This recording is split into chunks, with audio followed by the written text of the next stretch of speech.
Si Tess, 31 years old, sa kagustuhan daw niyang magkaroon ng puwet ala J-Lo, nagparetoke siya.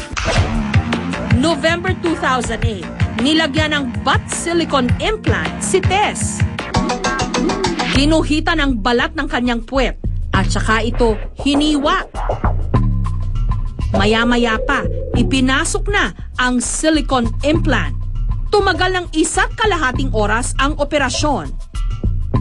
Umabot ng 180,000 pesos ang bayad, pero sulit naman daw. Ang isa sa mga nauso noong paraan ng pagpapatambok, ang pagtuturok ng silicone oil. Dito hindi na kailangan ng operasyon, itinuturok na lamang ang kemikal sa pasyente.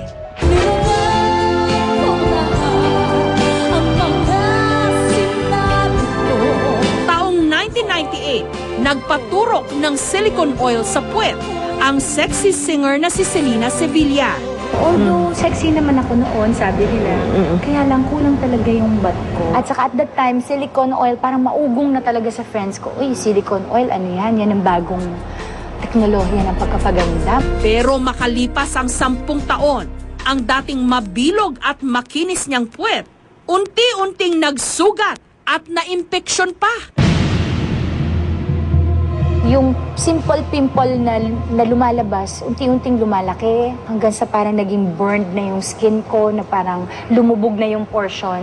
Yung dating na-injectionan, humumpak, parang naging flat ulit. Yeah. Anong ginawa mo nung lumabas na to? Siyempre natakot na ako. Yung traumatic pala yun sa akin, emotionally talaga. Naisip ko na rin, ano ba to? Cancerous ba to? Maliban sa pagpaparitoke, may iba pang mga paraang sinubukan ang mga mahihilig mag-eksperimento sa kanilang katawan. Si Edward ang may pinakamaraming tattoo sa grupo. Pero sawa na raw si Edward sa mga karayom na paulit-ulit na dumadampi sa kanyang katawan. Kaya magpapa-tattoo branding siya. Itinapat ang 1 pulgadang bakal na hugis parisukat sa nagliliyab na apoy. Ano nararamdaman mo yan? Medyo kabado. Nakakabahan. Saan ang?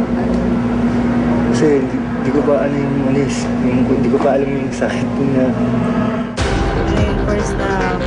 Kapag mainit na, paulit-ulit na itong inilapat sa balat ni Edward hanggang sa mabuo ang disenyo. Ramdam ni Edward ang sakit dahil walang anesthesia. Pero baliwala lang sa kanya ang lahat ng ito. Makumpleto lang ang kung ituring niya'y masterpiece sa kanyang katawan. Si Paulo, scarification daw ang isa sa mga naisip niyang paraan para maipakita ang pagmamahal niya sa kanyang kasintahan.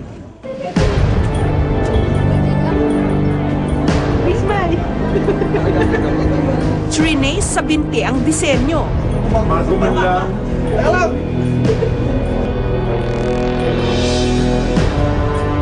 Ilang saglit pa, nistulang nag-uukit na sa balat ang tattoo artist. Katulad ng sa tattoo branding, wala ring anesthesia rito. Kaya naman bukod sa sakit, kailangan ding tiisin ni Paulo ang walang tigil na pagdurugo ng kanyang sugat. Inaasahang sa 1 buwan, magkikiloid rin ito at mas aangat ang disenyo ng kanyang tattoo.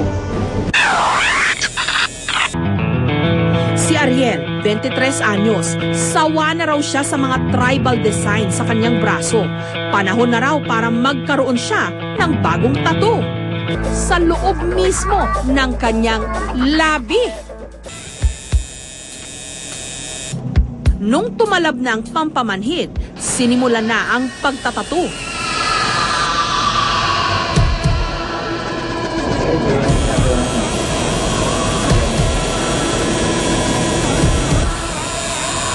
Pero kahit pa may anesthesia, bakas pa rin sa mga mata ni Ariel ang sakit. Medyo masakit sir, pero nakaya naman. Sa pisngi naman gustong magsabit ng burloloy ni Tico, kaya sumailalim siya sa transdermal implant. Gamit ang dermal punch, bubutasin ang parte ng balat na minarkahan. Sunod na ritong inilagay ang dermal anchor.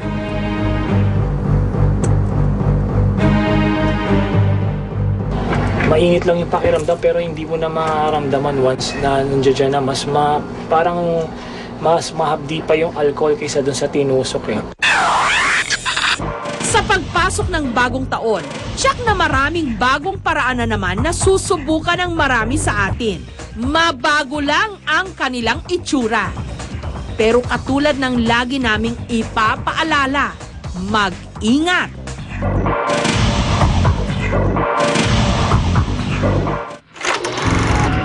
Mga kwentong hayop na kinapulutan natin.